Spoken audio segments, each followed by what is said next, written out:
Ken, Colorado Springs, the great KVOR. Go. Mark, how are you? Very well, thank you, sir. The ceremony of innocence is drowned. The best lack all conviction, while the worst are full of passionate intensity. My tribute to Robert H. Bork and the magisterial, excellent slouching towards Gomorrah. Yeah. What a prophecy. Really?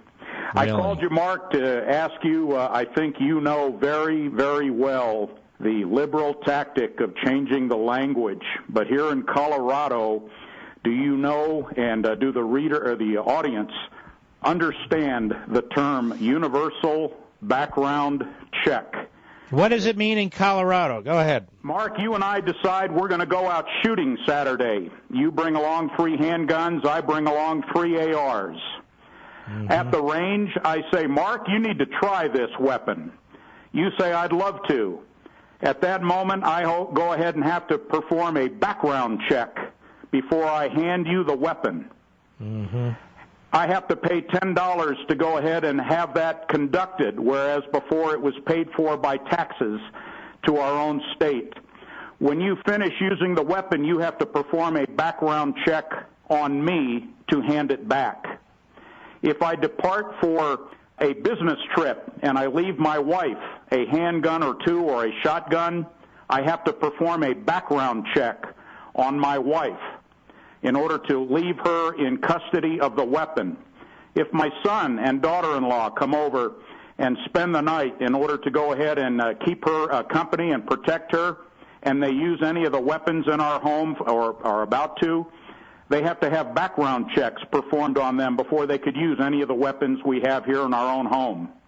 It is the criminalization of the citizen. That's exactly very well put.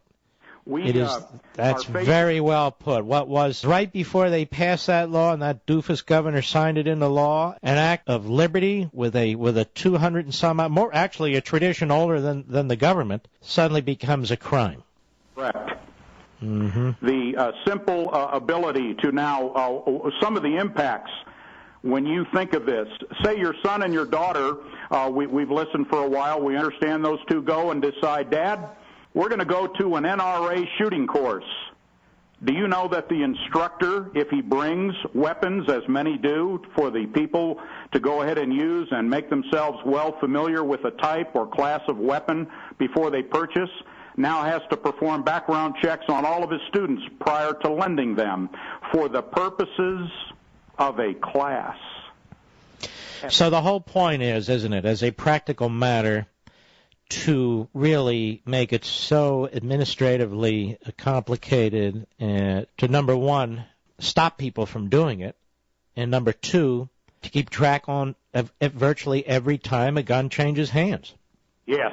And how much safer will that make America? So in other words, the guy in Connecticut stole the weapons from his mother, executed her, and went off to the school. Now, how would any of this have stopped that? None. You know it well.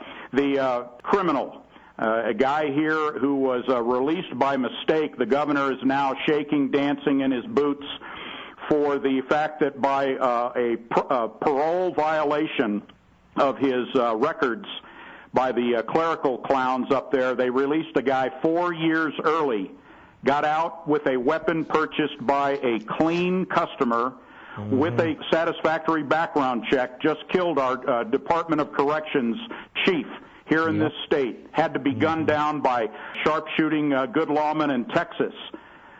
None of this stops it. It is a continual, not only erosion, but it is the tyranny of the individual family. It is a tyranny of the individual city or county. These folks, when you talk about backdooring the Constitution, this is a travesty. It really. What's the governor's name again? Herpes? What's his name? Hickenlooper, sir. Hickenlooper, yeah. Hickenlooper. Well, that's great. All right, Ken, God bless you, my friend. Very articulate, very well put. It's happening all over the country. Oh, dummy there, the governor of Maryland has done the same thing. The clown up in, the idiot up in Connecticut has done the same thing. These states are going nuts. The good news is you can move out of the state. The good news is what affects one state doesn't affect the whole country. There's still many good states where there's still freedom. And the blue states are depopulating themselves. People are going into the red states. Some of my conservative brothers and sisters have confused this with, it's a great opportunity. In some ways it is, but on the other hand, also a lot of the people who leave these blue states are what I call locusts.